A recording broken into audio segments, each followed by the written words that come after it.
একজন পুরুষ যেভাবে ডায়েট করতে পারেন বা এক্সারসাইজ করতে পারেন, একটা মেয়েও কি তাহলে সেভাবেই ডায়েট বা এক্সারসাইজ করতে পারেন? উত্তরটা না। কারণ একজন মেয়ের যে হরমোনাল পরিবর্তন হয় বা তার শারীরিক যে অবকাঠামো, এটা সম্পূর্ণ একজন পুরুষ থেকে আলাদা। এবং সবচেয়ে যেটা বড় কথা, আমরা যে ডায়েটের প্যাটার্নটা বলি, ক্যালোরি কাউন্ট করে বলেন বা ইন্টারমিটেন্ট ফাস্টিং এর মাধ্যমে বলেন বা বিভিন্ন রকমের যে প্রসেসগুলো আছে, এগুলোও আসলে আমাদের মেয়েদের সাথে পুরুষের পার্থক্যটা কোথায়? একটা মেয়ে কি আসলেই একটা ছেলের মতো টানা ইন্টারমিটেন্ট ফাস্টিং করতে পারবে? বা ইন্টারমিটেন্ট ফাস্টিং করলে এটা কি তার বডি কতটুকু নিবে? কোন প্যাটার্নটা নিবে? বা ক্যালোরি কাউন্টিং এ বা আইবলিং এর মাধ্যমে যদি আমি ডায়েট করতে চাই, সেই ক্ষেত্রে কোন পার্টটা আমার জন্য উপকারী হবে? আমিও কি একটা ছেলের মতো এক্সপেক্ট করব আমার ওজন শুরুর দিকে কমবে বা মাঝে একটু স্লো হবে?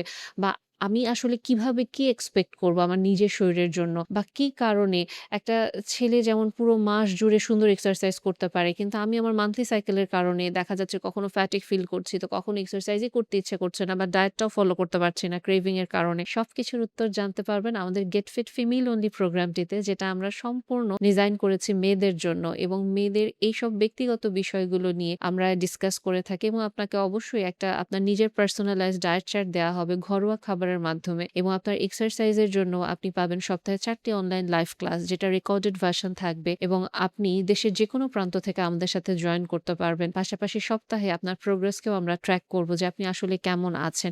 নিউট্রিশনিস্ট এবং ফিটনেস ট্রেইনারের সাহায্য আপনি অনবরত পেতে থাকবেন এই প্রোগ্রামটিতে এবং আপনি কখনোই এখানে মনে করবেন না যে আপনি একা পড়ে গিয়েছেন এবং আমাদের প্রোগ্রামটি সম্পর্কে আমাদের এর বিগত ব্যাচগুলোতে আপুরা বিভিন্ন সুন্দর, সুন্দর রিভিউ আমাদের দিয়েছেন এবং অনেক সময় হয়তো আমাদের প্রোগ্রাম নিয়ে ওনাদের কোনো সাজেশন থাকলে ওটাও উনারা আমাদেরকে দিয়েছেন, যেটা আমরা নিয়েছি এবং অনবরত চেষ্টা করছি আমাদের গেট ফিট ফিমেল অনলি প্রোগ্রামটিকে আরো বেশি উন্নত করার জন্য, যাতে আরো বেশি আমরা মানুষদেরকে সাহায্য করতে পারি। একজন মেয়েকে, একজন মাকে, একজন নারীকে একটা অ্যাক্টিভ লাইফ এর দিকে নিতে পারি, যেখানে সে তার নিজেকে পরিপূর্ণভাবে নিজেকে আনন্দের সাথে বেঁচে থাকতে পারবে, নিজেকে খুঁজে পেতে পারবে।